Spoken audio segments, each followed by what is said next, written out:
নমস্কার বন্ধুরা, school of market টেকনিশিয়ানসের আরেকটা ভিডিওতে আপনাদের স্বাগত জানাই। আশা করি আপনারা ভালো আছেন এবং সুস্থ আছেন। বিগত কিছু সপ্তাহ ধরে আপনারা হয়তো আমাদের চ্যানেলের সাথে যারা জুড়ে আছেন তারা দেখছেন যে আমরা ক্যান্ডেলস্টিক্স নিয়ে একটি সিরিজ চালাচ্ছি। এই সিরিজে আমরা প্রধানত কত রকমের ক্যান্ডেলস্টিক প্যাটার্ন হয় এবং ক্যান্ডেলস্টিকের কিছু বেসিক নলেজ আপনাদের সামনে তুলে ধরছি। আজকে তারই আরেকটি পর্ব নিয়ে আমরা আপনাদের সামনে হাজির হয়েছি।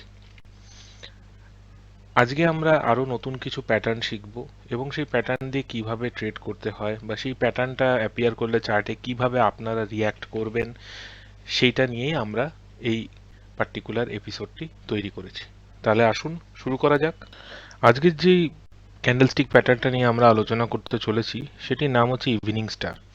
আপনাদের হয়তো খেয়াল থাকতে পারে বিগত কিছু সপ্তাহ আগে আমরা এরকমই একটি প্যাটার্ন নিয়ে আলোচনা করেছিলাম যেটার নাম ছিল মর্নিং স্টার।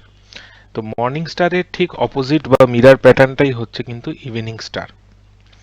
মর্নিং স্টার যদি আপনাদের খেয়াল থাকে এটা ছিল কিন্তু একটা আপওয়ার্ড রিভার্সাল প্যাটার্ন এবং ওটা ছিল একটা বুলিশ ট্রেন্ডে ইন্ডিকেটর। ইভিনিং স্টার কিন্তু ঠিক তার অপোজিটটা, এটা কিন্তু একটা ডাউনওয়ার্ড রিভার্সাল প্যাটার্ন এবং এটা কিন্তু একটা বিয়ারিশ ট্রেন্ডের সূচনা ইঙ্গিত দেয়। এই ডায়াগ্রামটা যদি আপনারা দেখেন এবং আপনারা যদি মর্নিং স্টারের সাথে কোরিলেট করেন ডায়াগ্রামটি, আপনারা দেখতে পাবেন এটা কিন্তু just opposite of morning star. এখানে কিন্তু একটা আপ ট্রেন্ডের মধ্যে একটা রিভার্সাল প্যাটার্ন আমরা লক্ষ্য করতে পারছি। এটাও কিন্তু বলে রাখা দরকার, এটা কিন্তু সিমিলার টু মর্নিং স্টার, এটাও কিন্তু একটা মাল্টি ক্যান্ডেল প্যাটার্ন এবং এটা ফর্ম হতে গেলে মিনিমাম আপনাদের কিন্তু এই তিনটে ক্যান্ডেলের ফরমেশন দরকার। এরপর যদি আমরা বলি রুলস অফ ইভিনিং স্টার, আপনাদের যদি মনে থাকে আমরা কিন্তু মর্নিং স্টারের সময়ও কিছু রুলস বা কিছু নিয়ম আপনাদের সামনে তুলে ধরেছিলাম। এখানেও আমরা ঠিক সেরকমই করেছি। প্রথম নিয়মটা যদি এই যেটা একটু আগে আমি বললাম, এটা কিন্তু একটা মাল্টি ক্যান্ডেল প্যাটার্ন যেখানে মিনিমাম তিনটে ক্যান্ডেল কিন্তু লাগবেই। তো সেই ক্ষেত্রে আমাদের কিন্তু এখানেও মাথায় রাখতে হবে যে এটা জাস্ট দ্য অপোজিট এবং এখানে তিনটে ক্যান্ডেলের ফরমেশন দরকার। তাহলে আসুন প্রথম পয়েন্টটা কি বলেছে আমরা দেখি। প্রথম পয়েন্ট যেটা বলা হয়েছে সেটা হচ্ছে the first candle must have a big real body in a ongoing bullish trend. তার মানে হচ্ছে প্রথম যে ক্যান্ডেলটা চার্টে প্রিন্ট হবে সেটা কিন্তু একটা বিগ বুলিশ ক্যান্ডেল হতে হবে এবং সেটা কিন্তু একটা আপ ট্রেন্ডের মধ্যে ফর্ম হতে হবে। এইটা হচ্ছে প্রথম নিয়ম। আরেকবার বলছি, একটা আপ ট্রেন্ডের মধ্যে কিন্তু আপনার একটা বড় বুলিশ ক্যান্ডেল ফর্ম হতে হবে যার অ্যাকচুয়াল বডিটা মানে হাই আর মাফ করবেন, ক্লোজ আর ওপেনিং এর মধ্যে কিন্তু একটা বড় গ্যাপ আছে। তারপর যে সেকেন্ড রুলটা আছে যেটা নেক্সট ক্যান্ডেল ফর্ম হতে হবে সেকেন্ড ক্যান্ডেল, সেটার কিন্তু বডিটা একদম নেগলিজিবল বা স্মল হতে হবে। কালারটা এই ক্যান্ডেলের কিন্তু ম্যাটার করে না। ঠিক মর্নিং স্টারটা যদি আপনারা লক্ষ্য করেন, ডাউন ট্রেন্ডের সময় প্রথম ক্যান্ডেলটা একটা বিগ বিয়ারিশ ক্যান্ডেল হতে হবে এবং তারপর সেকেন্ড ক্যান্ডেলটা should have been a small body or no body type candle. It can have wicks, তার মানে হচ্ছে এখানে হাই আর লো হতে পারে অনেকটাই বড়, কিন্তু অ্যাকচুয়াল বডিটা কিন্তু খুবই ছোট বা নেগলিজিবল হতে হবে। তারপর যে রুলটা ছিল আমাদের সেটা হচ্ছে যে the real body of the first candle must not touch or falls within the real body of the second candle. এটাও কিন্তু মর্নিং স্টারের মতোই নিয়মটা। তার মানে হচ্ছে যেটা সেকেন্ড ক্যান্ডেল ফর্ম হবে তার যে অ্যাকচুয়াল বডিটা সেটা যেন ফার্স্ট ক্যান্ডেলের সাথে কোনোভাবেই যেন টাচ না করে, সেইটা আমাদের মাথায় রাখতে হবে। যে তার মানে ফার্স্ট ক্যান্ডেলের real body should not touch or fall or overlap within the body of the second candle. Third যেটা এখানে বলতে চেয়েছে নিয়ম, যেটা থার্ড ক্যান্ডেলের ক্ষেত্রে করতে হবে সেটা হচ্ছে যে থার্ড ক্যান্ডেলটা কিন্তু হবে আ বিয়ারিশ ক্যান্ডেল এবং সেখানেও কিন্তু বডিটা থাকতে হবে রিয়েল, মানে পুরোটাই আপনার বিয়ারিশ থাকতে হবে এবং কোনো যেন মানে হাই বা লো না থাকে, বা থাকলেও সেটা যেন খুবই কম থাকে। তো সেইখানে কিন্তু এই নিয়মটা প্রচন্ডভাবে ইম্পর্টেন্ট হয়ে যাচ্ছে যে যেটা থার্ড ক্যান্ডেল ফর্ম হবে সেটা কিন্তু একটা বিয়ারিশ ক্যান্ডেল ফর্ম হবে এবং সেই ক্যান্ডেলের কিন্তু শ্যাডো থাকলে চলবে না, বা থাকলেও সেটা একদম মিনিমাম হতে হবে।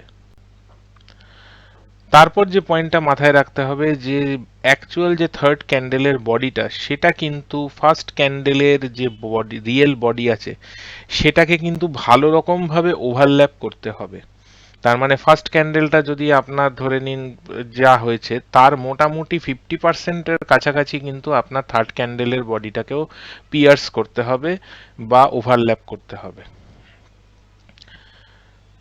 তারপর হচ্ছে আবার যেটা last point, body of the third candle must not touch the real body of the second candle. তার মানে আপনারা বুঝতে পারছেন এটা মোটামুটি পুরোটাই মর্নিং স্টারের একদম অপোজিট প্যাটার্ন, যেখানে রুলস সবই এক, খালি একটা অপোজিট ট্রেন্ডে ফর্ম হতে হবে যাতে এটা একটা রিভার্সাল প্যাটার্ন হিসেবে লক্ষ্য করা যায়, বিয়ারিশ।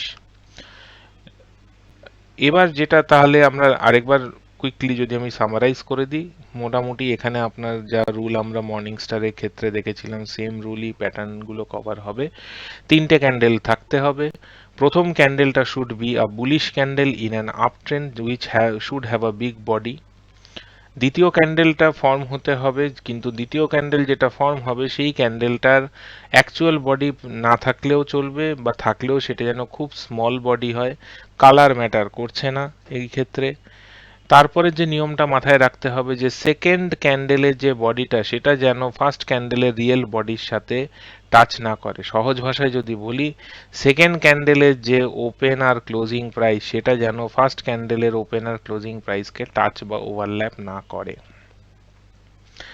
তারপর আসছি থার্ড, যেটা মেন নিয়ম রাখতে হবে মাথায়, সেটা হচ্ছে যে যেটা থার্ড ক্যান্ডেল ফর্ম হবে it should be a real bearish candle, যেখানে অ্যাকচুয়াল বডিটা কিন্তু রেড বা ব্ল্যাক কালারে প্রিন্ট হয় চার্টে। এবং সেখানেও মাথায় রাখতে হবে যে থার্ড ক্যান্ডেলের যেন শ্যাডো না বরাবর থাকে, বা থাকলেও মানে মানে খুবই সামান্য যেন থাকে। তার মানে হচ্ছে হাই আর লো যেন প্রায় একদম close to the open and close price হয়, বা না থাকলেও সব থেকে ভালো। তার মানে যতটা এটা হবে তত বেশি আপনার কনফার্মেশনটা স্ট্রং হবে। তারপর হচ্ছে যে যেটা থার্ড ক্যান্ডেল হবে তার যে অ্যাকচুয়াল বডিটা সেটা কিন্তু ফার্স্ট ক্যান্ডেলের মোটামুটি বডিকে ভালোভাবে ওভারল্যাপ বা পিয়ার্স করা যায়, এবং সেকেন্ড ক্যান্ডেলের সাথেও যেন থার্ড ক্যান্ডেলের রিয়েল বডির কোথাও টাচ না হয়, এটাও মাথায় রাখতে হবে। তাহলে এই নিয়মগুলো আমাদেরকে কিন্তু মাথায় রাখতে হবে evening star pattern look out করার ক্ষেত্রে। বিভিন্ন চার্টে যখন আপনারা দেখবেন এই এই পয়েন্টসগুলো কিন্তু আপনাদের মাথায় থাকতে হবে। এরপর আসুন একটু দেখি যে এই পার্টিকুলার প্যাটার্ন যেটা আছে এই প্যাটার্নটা সাইকোলজিটা কিরকম, বা এই প্যাটার্নটা কিরকম ভাবে প্লে আউট করে। তো যেটা আমরা রুলসের মাধ্যমেও দেখছিলাম যে এইখানে কিন্তু এই পার্টিকুলার প্যাটার্নটা যেহেতু একটা ডাউন ট্রেন্ডের সূচনা করে, সেই জন্য ডাউন ট্রেন্ড আসার আগে যেটা আমাদের থাকতে হয়, market either has to be in a up trend or it would be in a sideways. তো ইভিনিং স্টার বা মর্নিং স্টারের ক্ষেত্রে কিন্তু ট্রেন্ডিং মার্কেট দরকার, আমাদের কিন্তু সাইডওয়েজ মার্কেট হলে চলবে না। তাহলে কিন্তু ইভিনিং স্টার বা মর্নিং স্টার প্যাটার্নটা কিন্তু আমরা কনফার্মেশন পাবো না। এখানে আপনারা দেখছেন পরিষ্কার করে যেটা লেখা আছে প্রথমেই, in an ongoing bullish trend when the first candle comes in the picture it appears to be a continuation of the bullish move। তার মানে যখন আপনারা চার্টে এই পার্টিকুলার ক্যান্ডেল প্যাটার্নটা ফর্ম হতে দেখবেন তখন কিন্তু আপনাদের ফার্স্ট যেটা নোটিস করতে হবে যে একটা অনগোয়িং বুলিশ ট্রেন্ডে আরেকটা বড় বিগ ক্যান্ডেল ফর্ম হয়েছে, which is acknowledging or which is in motion in line with the bullish trend। তারপর যখন সেকেন্ড ক্যান্ডেলটা ফর্ম হবে তখন আপনারা দেখবেন যে হঠাৎ করে বুলিশ ক্যান্ডেলটা কিন্তু বা বুলিশ মোমেন্টামটা কিন্তু ডিসঅ্যাপিয়ার করা শুরু হয়েছে। কারণ সেকেন্ড ক্যান্ডেলের রুল যেটা আমরা পড়লাম, সেকেন্ড ক্যান্ডেলে কিন্তু অ্যাকচুয়াল বডি না বরাবর থাকবে, থাকলেও সেটা খুব সামান্য হতে হবে। এবং সেই ক্ষেত্রে যেটা আমরা দেখতে পাচ্ছি যখন থার্ড ক্যান্ডেলটা ফাইনালি অ্যাপিয়ার করছে ওটা কিন্তু একটা বিয়ারিশ ক্যান্ডেল হিসেবে চার্টে প্রিন্ট হচ্ছে, এবং তার যে বডিটা সেটা ফার্স্ট ক্যান্ডেলের বডিকে বেশ ভালো মাত্রায় ওভারল্যাপ করছে বা পিয়ার্স করছে। এইটা বোঝাচ্ছে যে বায়াররা কিন্তু অলরেডি প্রফিট বুক করা শুরু করে দিয়েছে ফার্স্ট ক্যান্ডেল থাকতে থাকতেই, অ্যান্ড এই পার্টিকুলার প্রাইসে আর কোনো নতুন বায়ার এন্টার করতে ইন্টারেস্টেড নয় ওই পার্টিকুলার স্টকে, শর্ট টার্ম বেসিসে বলা যেতে পারে। সেই কারণে এই পার্টিকুলার প্যাটার্নটা এইভাবে চার্টে প্লে আউট করে, এবং এইটা যখন কনফার্ম হয়ে যায় তখন কিন্তু ডাউন ট্রেন্ডটা শুরু হয়ে যায়। যখন এই প্যাটার্নটা কনফার্মেশন আমরা পেয়ে যাচ্ছি থার্ড ক্যান্ডেলটা প্রিন্ট হয়ে যাওয়ার পরে, তারপর কিন্তু একটা ডাউন ট্রেন্ড আমরা লক্ষ্য করি। আসুন একটা এক্সাম্পলের মধ্যে দিয়ে আমরা বুঝে নিই কি করে আপনার এই পার্টিকুলার ইভিনিং স্টার প্যাটার্নটা প্লে আউট করছে। তো এখানে আমরা নিফটির একটা চার্ট আপনাদের সামনে তুলে ধরেছি, ডেইলি চার্ট। এখানে যদি আপনারা দেখেন, আমরা যদি রুলগুলোকে একটু ম্যাচ করাই, তো ঠিক এই প্যাটার্নটা, এই জায়গাটা আপনারা দেখছেন যে একটা কিন্তু অনগোয়িং বুলিশ ট্রেন্ড এসছে। এটা একটা ডেইলি চার্ট, এই যে এখানে আপনারা দেখতে পাচ্ছেন। তো ডেইলি চার্টে আপনারা দেখছেন যে পরপর পরপর কিন্তু একটা মোমেন্টাম এসছে, এবং যার ফলে আপনার একটা অনগোয়িং বুলিশ ট্রেন্ড চলছে। এই বুলিশ ট্রেন্ডটা যখন চলছে তখন যদি এই ক্যান্ডেলটা আপনারা দেখেন, যেটা আমাদের ফার্স্ট ক্যান্ডেলের নিয়ম ছিল, সেই ক্রাইটেরিয়াটাকে কিন্তু এই ক্যান্ডেলটা স্যাটিসফাই করছে, which was a big bullish candle in an up trend. তাহলে ঠিক আছে। তারপর যখন আপনারা দেখছেন যে এই যে সেকেন্ড ক্যান্ডেলটা ফর্ম হচ্ছে, সেকেন্ড ক্যান্ডেলটা কিন্তু almost with real or no body তৈরি হয়েছে, অলমোস্ট লাইক আ ক্রস। এটাতে অ্যাকচুয়াল কোনো বডি নেই, এবং এটা কিন্তু ফার্স্ট ক্যান্ডেলের বডিকে তো টাচও করছে না, ওভারল্যাপ তো করার প্রশ্নই নেই। তাহলে আমার সেকেন্ড ক্রাইটেরিয়াটাও মিট হয়ে যাচ্ছে।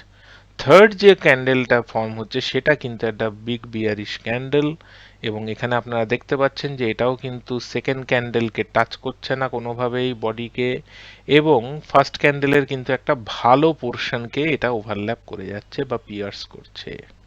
তার মানে হচ্ছে আমার এই তিনটে ক্যান্ডেলের মাধ্যমে পুরো এন্টায়ার পিকচারটা বা কনফার্মেশনটা আমি কিন্তু পেয়ে গেলাম। এবং তারপর আপনারা যদি দেখেন, মার্কেট কিন্তু একটা দুর্দান্তভাবে ডাউন ট্রেন্ডের মধ্যে চলে গেছিল, যেখানে আমরা দেখতে পাচ্ছি মোটামুটি প্রাইস আপনার 10,940-এর আশেপাশ থেকে মোটামুটি 10,592 অবধি পড়ে গেছিল, which is close to near about a 400 point downtrend, which is a very good signal for traders in the short term. এবার আসুন শেষে একটু চট করে দেখে নিই ট্রেডিং রুলস কিরকম থাকা উচিত। মর্নিং স্টারের ক্ষেত্রে আমরা যেই যেই রুলসগুলো মোটামুটি বলেছি সেগুলোকেই অপোজিট ভাবে আপনারা ধরলে ইভিনিং স্টারের ট্রেডিং রুলসগুলো আপনারা পেয়ে যাবেন। তাও একটু চট করে বলে দিই। প্রথমটা হতে হবে যে sell below the low of the third candle. এখানে কিন্তু যেহেতু এটা বিয়ারি, সেখানে আমরা খালি শর্ট ট্রেড বা সেল ট্রেডের ক্ষেত্রেই এটাকে অ্যাপ্লিকেবল। ভারতীয় মার্কেটে আপনাদের বলে রাখা দরকার, যদি আপনারা ক্যাশ মার্কেটে থাকেন তাহলে কিন্তু অনলি ইন্ট্রাডেতে আপনারা সেল ট্রেড করতে পারবেন, আপনারা কিন্তু পজিশন ক্যারি ফরওয়ার্ড করতে পারবেন না ওভারনাইট।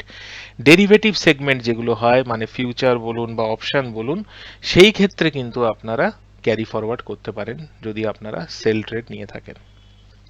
তাহলে আসুন দেখে নিই। প্রথম রুল যেটা বলেছে, sell below the low of the third candle. তার মানে আমরা যদি ট্রেডার হই তাহলে আমরা sell below the low of third candle, তার মানে এইটা ছিল low of the third candle, তার মানে এর নিচে যদি যে কোনো একটা জোনে আমরা কিন্তু ইনিশিয়েট করে দেবো সেল ট্রেডটা।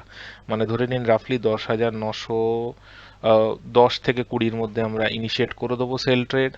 স্টপ লস হতে হবে above the high of the second candle, তার মানে high of the second candle ছিল এইটা, which was the peak of this pattern.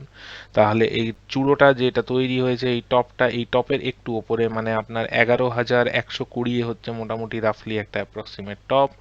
এই টপটার একটু ওপরে 5-10 পয়েন্ট ওপরে আমরা একটা স্টপ লস লাগিয়ে দেবো, দিয়ে তারপর আমরা কিন্তু প্রফিটের জন্য ওয়েট করব। Take profit 2 times up to top stop loss. তার মানে যদি আমার মোটামুটি ধরে নিন 11,120 একটু উপরে আমি স্টপ লস লাগাই, তাহলে মোটামুটি আমার প্রফিট হতে হবে এর মোটামুটি 2 টাইমস। তো মোটামুটি আমার প্রফিট আমি বাই আউট করে যাব মোটামুটি 10,500-এর আশেপাশে। তো সেই ক্ষেত্রে আপনারা দেখতে পাচ্ছেন যে মোটামুটি আমার কিন্তু এইভাবে এই প্যাটার্নটাকে ফলো করে আমরা কিন্তু একটা ভালো প্রফিটেবল ট্রেড নিতে পারি। মার্কেট ট্রেডিং পার্সপেক্টিভ থেকে বলে রাখা দরকার, মার্কেট কিন্তু আপ ট্রেন্ড হোক বা ডাউন ট্রেন্ড হোক আপনার কাছে সেটা কোনো ম্যাটার করবে না।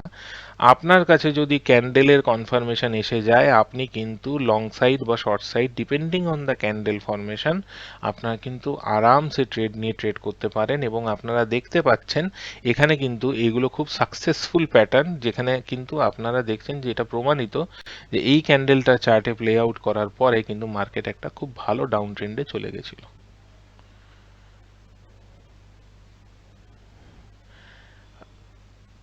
শেষে আসুন দেখে নিই একটা অ্যাকচুয়াল ট্রেড যদি আমরা নিতাম তাহলে কিরকম হতো। এখানে একটা কথা বলে রাখা দরকার, এই চ্যানেলে আমরা যখনই কোনো এরকম টাইপের এক্সাম্পল বা যে কোনো রেকমেন্ডেশন আমরা দিচ্ছি এটার মানে কিন্তু এটা নয় যে আপনারা সোজা গিয়ে আপনাদের সর্বসম্পত্তি ঢেলে ওই স্টকটিকে বা ওই পার্টিকুলার স্ক্রিপ্টটিকে কিনে নেবেন। আমরা কিন্তু এই চ্যানেলে যা রেকমেন্ডেশন বা যা আপনার সাজেশন দিচ্ছি এগুলো পিওরলি এডুকেশনাল পার্সপেক্টিভ থেকে, এবং আমরা এক্সপেক্ট করব যে এই ক্ষেত্রে আপনারা আপনাদের ফাইন্যান্সিয়াল অ্যাডভাইজার বা ফাইন্যান্সিয়াল কনসালটেন্টের সাথে সলা পরামর্শ করে তবেই ট্রেডগুলো ইনিশিয়েট করবেন। এইটি আপনাদের কাছে একটি বিনীত অনুরোধ রইল যে আপনারা কিন্তু এইগুলোকে ট্রেড সাজেশন বা ট্রেড টিপস হিসেবে নেবেন না। আসুন তাহলে দেখে নেওয়া যাক এই পার্টিকুলার এক্সাম্পলে আমরা ইভিনিং স্টারটা কিরমভাবে ইউটিলাইজ করতে পারি। এই পার্টিকুলার ট্রেডটা যদি আপনারা দেখেন এখানে এই পোর্শনটা যেটা আছে এইখানে কিন্তু ইভিনিং স্টার প্যাটার্নটা শুরু হয়েছে। তো এইখানে আপনার যেহেতু এটা ডেইলি চার্ট, এটা হতেই পারে যে এই প্যাটার্নটা over a few days play out করবে।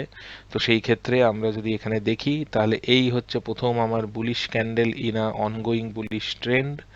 তারপর হচ্ছে আমার একটা ক্যান্ডেল ফর্মেশন করছে at second candle with real or no body, high আর লো হতেই পারে কিন্তু রিয়েল বডি খুবই ছোট, এবং রিয়েল বডি আমার সেকেন্ড ক্যান্ডেলে যেটা তৈরি হয়েছে সেটা ফার্স্ট ক্যান্ডেলকে টাচ করছে না। তারপর কিন্তু যে থার্ড ক্যান্ডেল ফর্ম হচ্ছে সেই ক্যান্ডেলটা কিন্তু একটা বিয়ারিশ ক্যান্ডেল এবং it is big enough and piercing into the first candles real body বা ওভারল্যাপ করছে বাই আ গুড মার্জিন, এবং তার সাথে সাথেই সেকেন্ড ক্যান্ডেলের বডির সাথেও কিন্তু থার্ড ক্যান্ডেল টাচ করছে না। তার মানে আমার এখানে ইভিনিং স্টার প্যাটার্নটা কিন্তু কনফার্মেশন আসছে।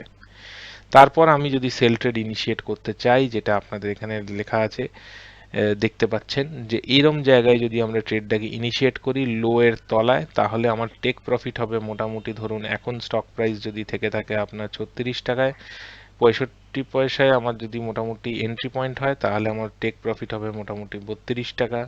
আর স্টপ লসটা আমি এই হাইটার উপরে প্লেস করে রাখবো উইচ ইজ অ্যাট 38.8। তাহলে মোটামুটি আমার কিন্তু 2 টাইমস প্রফিট, এই যে এখানে রিস্ক রিওয়ার্ড রেশিওতে আপনারা দেখতে পাচ্ছেন 2.02, তার মানে আমরা কিন্তু টোয়াইস দ্য স্টপ লস আমরা প্রফিট নিয়ে এখান থেকে বেরোতে পারি। তো এটা কিন্তু একটা খুব সুন্দর প্যাটার্ন যেটা এই মুহূর্তে এই স্টকে মার্কেটে প্লে আউট করছে। আশা করি আজকের এই এপিসোডটা আপনাদের ভালো লেগেছে। যদি আপনাদের কোনো মতামত বা সাজেশন থাকে আমাদের কমেন্টের মাধ্যমে জানাবেন। আগামী সপ্তাহগুলোতে আমরা চেষ্টা করব আপনাদের সামনে এরকমই আরও কিছু প্যাটার্ন বা এরকমই আরও কিছু টেকনিক্যাল অ্যানালিসিসের তথ্য তুলে ধরতে। আপনাদের যদি এই চ্যানেল বা এই চ্যানেলে যে ভিডিওগুলি আসছে সেগুলো যদি ভালো লাগে তাহলে একটি লাইকের মাধ্যমে আমাদের সমর্থন করবেন, চ্যানেলটিকে সাবস্ক্রাইব করবেন এবং আমাদের সাথে এইভাবেই জুড়ে থাকবেন যাতে আপনাদের সামনে তুলে ধরতে পারি আরো ভালো ভালো এরকম কিছু নলেজ। আজকে তাহলে এই পর্যন্তই থাকলো, আগামী সপ্তাহ দেখা হবে আরেকটি ভিডিওতে।